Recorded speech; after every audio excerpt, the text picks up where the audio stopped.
Imaginer que mon mari soit mort, je ne pouvais pas l'admettre. J'avais toujours de l'espoir et je me tenais à cet espoir. Dans les premiers temps, cela m'a beaucoup aidé.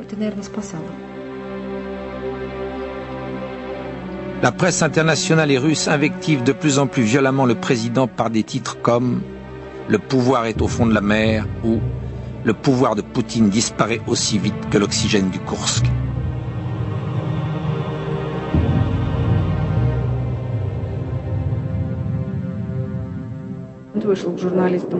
Au bout de 5 jours, Poutine répond laconiquement aux journalistes depuis son lieu de vacances.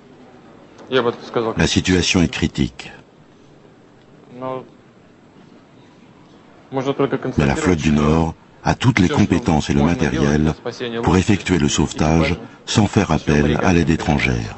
Почему Путин отдыхал там, если здесь наши дети погибали?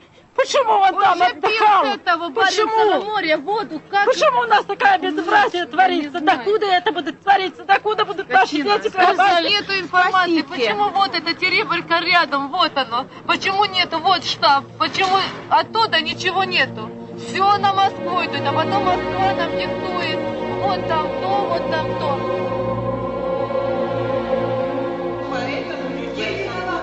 Au bout d'une semaine, l'état-major se résigne à rencontrer les familles.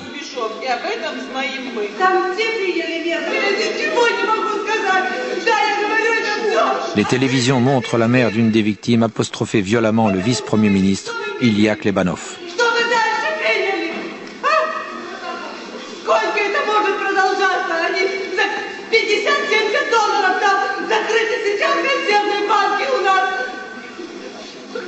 Зачем я его растила? Скажите, у вас есть дети? А? У вас есть, наверное, дети? 150 лет написано. Это стыдно. Что не поймет? Что не поймет? Ничего я не понимаю. Они зажравшиеся там все сидят. А у нас ничего нет. Ничего, ни условий для жизни, ни для службы, ничего. Une intervention publique jusque-là impensable en Russie. Une doctoresse s'approche avec une piqûre anesthésiante.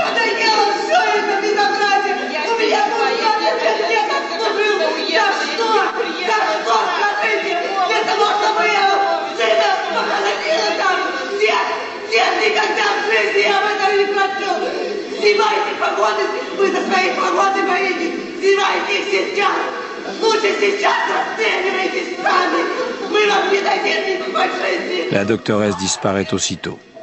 Lorsque la femme se retourne, elle ne voit que des militaires dans les bras desquels elle s'écroule en quelques secondes.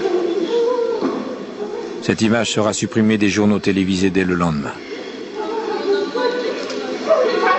Les militaires, mus par les vieux réflexes de la période soviétique, invitent fermement la presse à évacuer la salle.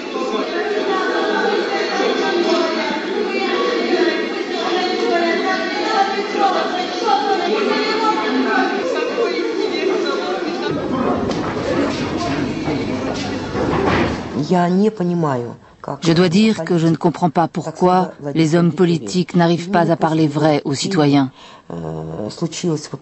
Ce sont eux qui ont provoqué cette hystérie. Je pense qu'ils n'étaient pas prêts ni à cette rencontre, ni à répondre à nos questions. Une semaine de mensonges, de dissimulation, mais surtout de tractation politique des autorités, va empêcher de sauver l'équipage.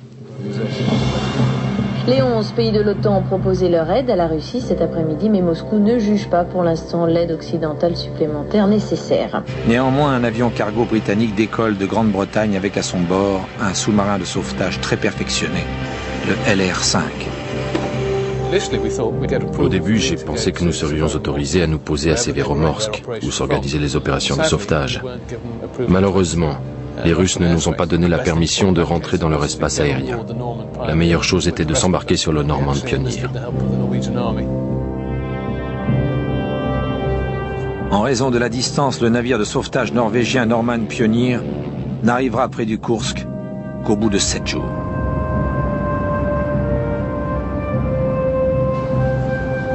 La Norvège affrète aussi un autre navire, le Seaway Eagle, avec à son bord des plongeurs professionnels britanniques et norvégiens. Pendant une semaine, les Russes affirment qu'en raison du mauvais temps, de la trop grande inclinaison du sous-marin et des dégâts consécutifs à l'explosion, il leur est impossible d'évacuer les marins survivants du Kursk. Très vite, il est devenu clair que beaucoup d'informations qui nous avaient été transmises jusqu'alors étaient fausses.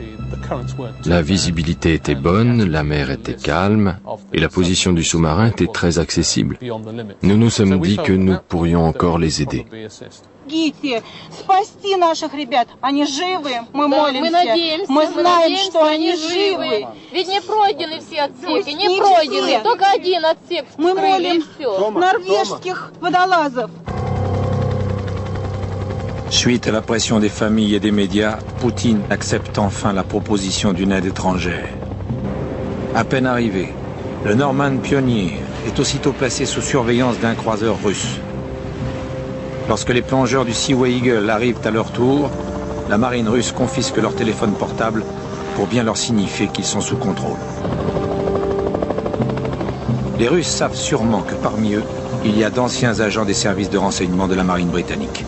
Ils pourraient profiter de la situation pour rechercher des informations sur leur système de cryptage.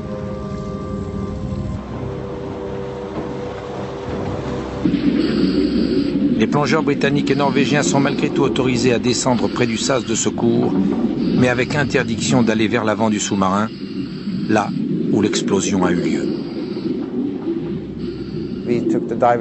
On est descendu très vite avec nos plongeurs. Nous avons vu que le sous-marin était là, bien à l'horizontale, et qu'il n'y avait pas de courant. Et l'anneau du sas, qui sert à s'accoupler au sous-marin en cas de sauvetage, n'était pas du tout détruit, comme cela avait été rapporté. Les plongeurs anglais et norvégiens ouvrent le sas en 25 minutes, alors que les Russes prétendaient que c'était impossible. Les plongeurs constatent en inspectant l'intérieur avec une caméra que le Kursk est totalement inondé et que tous les marins sont morts. Malheureusement, quand il fut possible d'utiliser le LR5, c'était trop tard.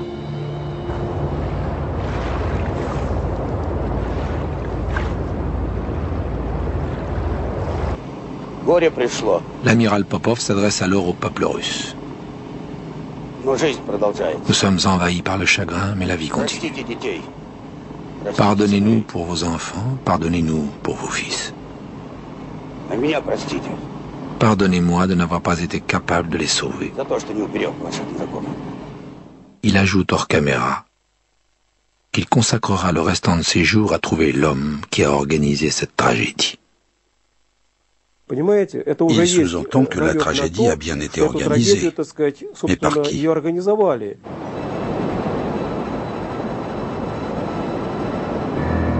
Naît alors l'idée dans les médias qu'il ne fallait en aucun cas trouver des survivants qui auraient pu dévoiler la vérité sur ce qui va devenir un secret d'État.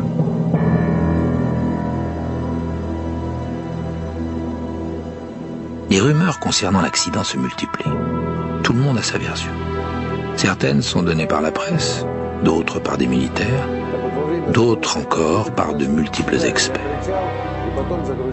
Néanmoins, deux versions prédominent. La première est celle des amiraux responsables des manœuvres. Pour eux, il ne peut s'agir que d'une responsabilité américaine ou anglaise sous forme d'une collision ou d'un tir de torpille.